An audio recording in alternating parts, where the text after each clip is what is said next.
natin yung Adventure GLS Sport Mitsubishi Adventure 2006.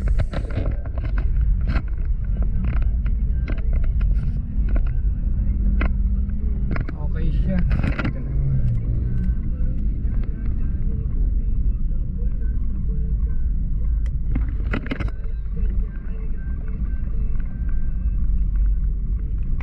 Tingnan yung tunog ng makina. Gasoline to, tunog ng makina.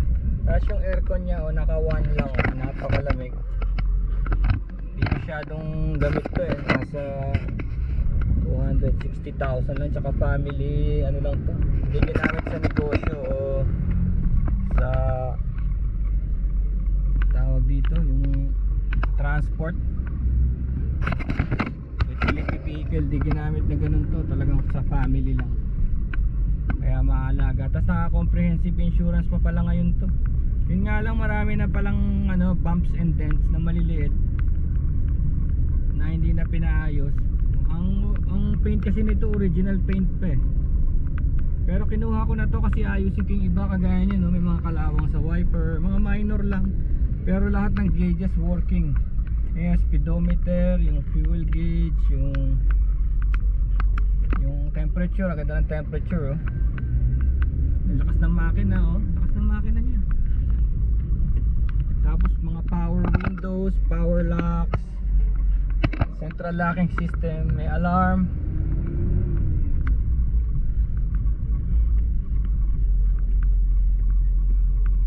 So yun, okay to. Siyempre with age na, dahil 2006 pa eh, 2006 eh. 9 years na eh.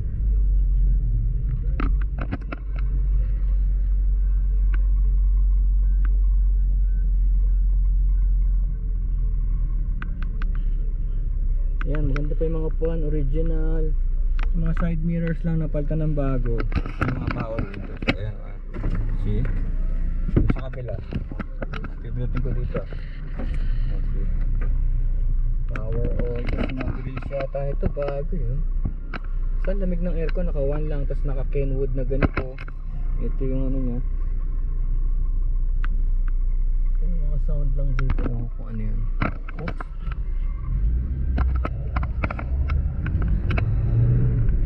Smooth naman manakbo. First owner, yung hipag ko, kapangalan sa kanya. Yan yung papeles, oh. Kaya lang ano lang dito, sabi niya gusto pa rin daw niya ng ganito. Tapos papalitan na lang daw ng automatic. Yan ang sabi niya. Sabi ko naman, kung ganito din lang, di sana mag-aral na lang siya mag-manual pala. Kasi nakapangalan na sa kanya to eh. Tsaka siya first owner nito. Nagusto rin pala niya ganito kalaki, family, hindi car. Or inaano ko kung gusto niya yung coaching di baterya o yung cross, yung gusto pa rin daw niya ganito pang family. Eh ang ganda nito, ang lakas nito eh. Ang lakas nito, lalo na pagka maraming sakay. 50. May time dito. By the way, nabot lang pala ako ng 1 hour papunta ron sa bike. 12 kilometers 12 kilometers lang nandun ako. Eh, tignan nyo, powerful ng first and second gear nyo. Napaka powerful. Singit, mama na yun. Oh. Ibig sabihin kung ba't powerful yung first and second gear, naghahanap to ng full load. Ay, ang daming pwede isakay dito. 10 people pwede rito eh. Pwede nga ito pang negosyo eh.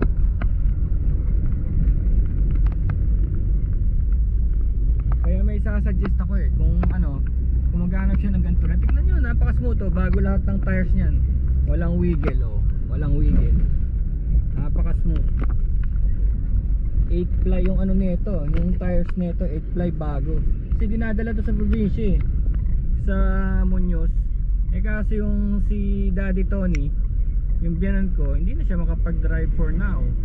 Ang talaga magda-drive na lang nito yung hipag ko. Eh kasi hindi siya pa nakakapag-drive eh. Binili niya to para mag-drive iba. Parang ganun, alam niyo yun. Binili niya to iba driver, yung papa niya, yung papa nila. Kaya kung maghahanap siya ng ganito, turuan na lang, di ba? Kasi baka mura lang ang ano bibili dito, mumurahan lang. Tignan, papakita ko sa inyo may mga dents nito na pwede namang ayusin kung ano, pwede naman tong hilamusan, gawing maganda uli. Basta importante yung core nya, yung talagang mismong makina nya ayos, diba? Yung air conditioning, napaka-importante nya. Kailangan may mga ganun, may mga ayos talaga. Sige, mamaya na uli. Tignan nyo, may isang adventure film na ano, tumatakbo ngayon. Ito yung balaran na sinasabi ko kung makita ko dito na nakabike, tignan nyo yung abutin ko. Yan yun, ayun yung isang adventure tumatakbo. Kamukhang kamukha nito, kaya lang ano to gray. Yung isa ano, yan diba, ganda pa, diba? Ganda pa ng suspension nito, saka engine braking.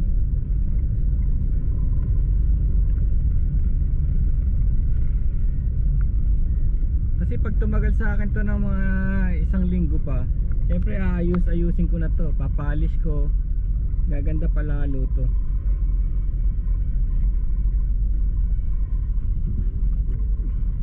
Ayan siya, GLS Sport, diba?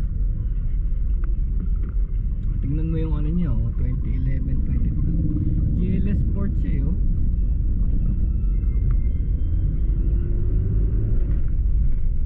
Ayan, ito na yung shortcut namin, Balara.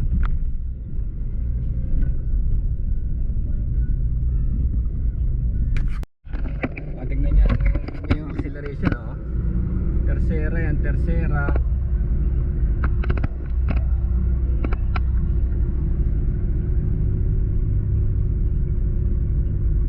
Malakas ang mga power nito, tsaka walang kagatol-gatol yung aircon.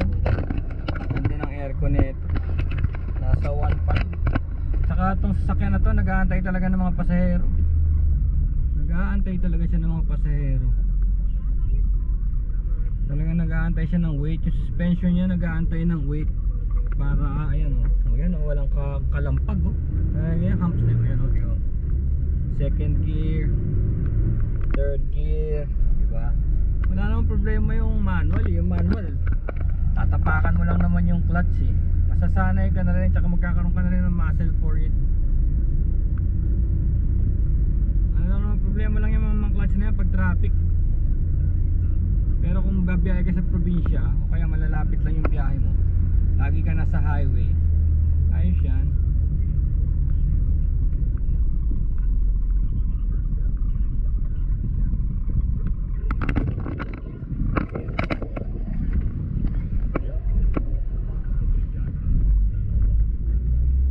Ganda, pati yung ano niya, yung alignment niya, nabibitawan nabibitawan ko yung ano ko, manibela walang problema tignan nyo, nakapagmaneho ko ng one hand,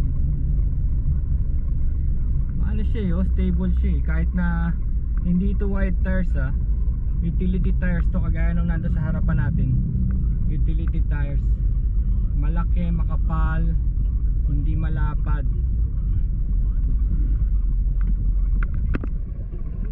So yung stability nito galing sa ano talaga, sa suspension yan, napakaganda. 2006 to 2006.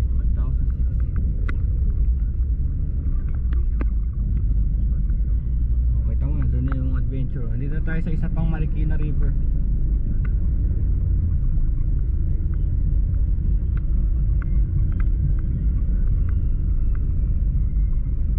Bikers.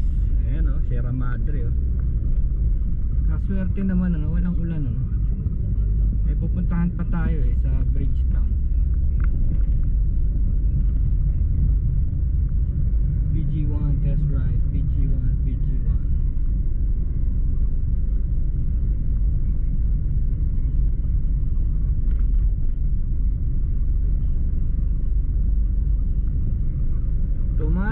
Tumana. Ito na yung tunnel ng Barangay Tumana.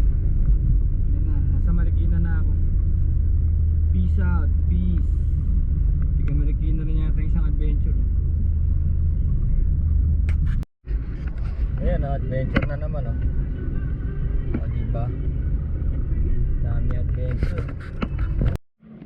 So may mga obvious na ano, no, wear and tear from 2006. Tignan nyo to dito.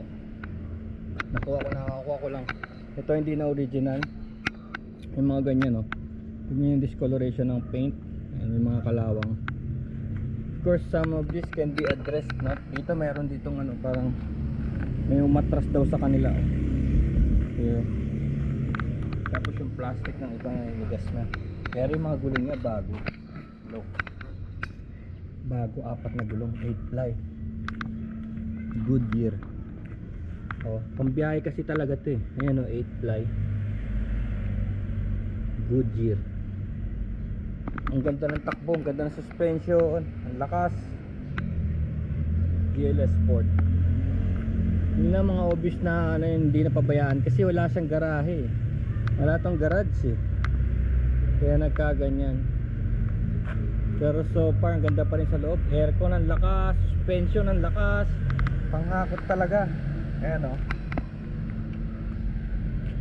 May ano nga na ano eh, dito, ito tatanggalin ko siguro to.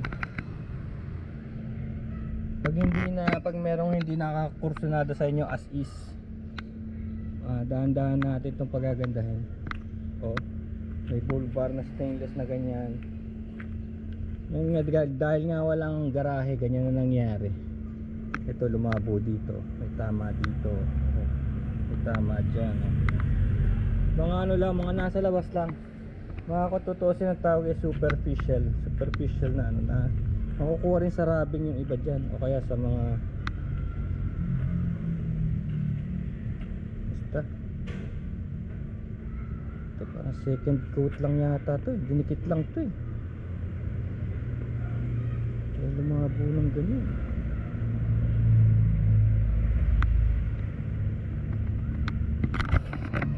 Ang loob ito, yan ang loob.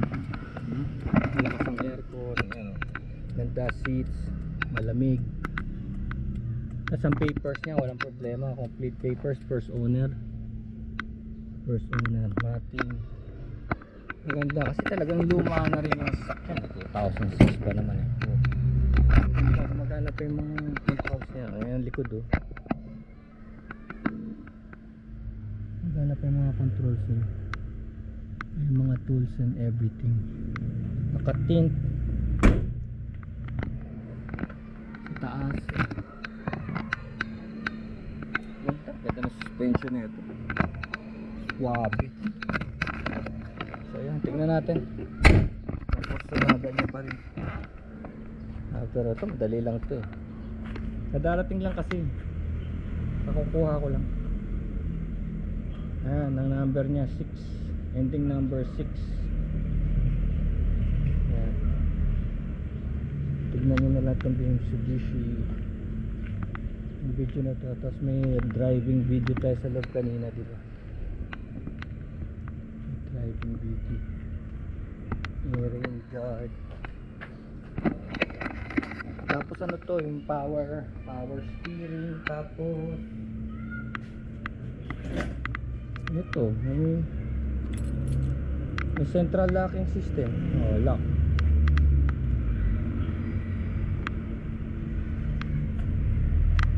Diba?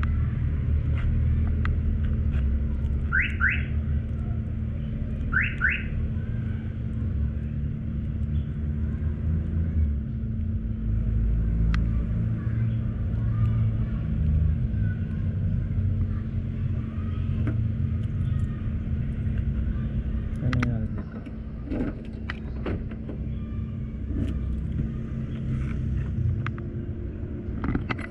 Tingnan natin mag-lock sa likod. Ayun. Naka-arm na yan.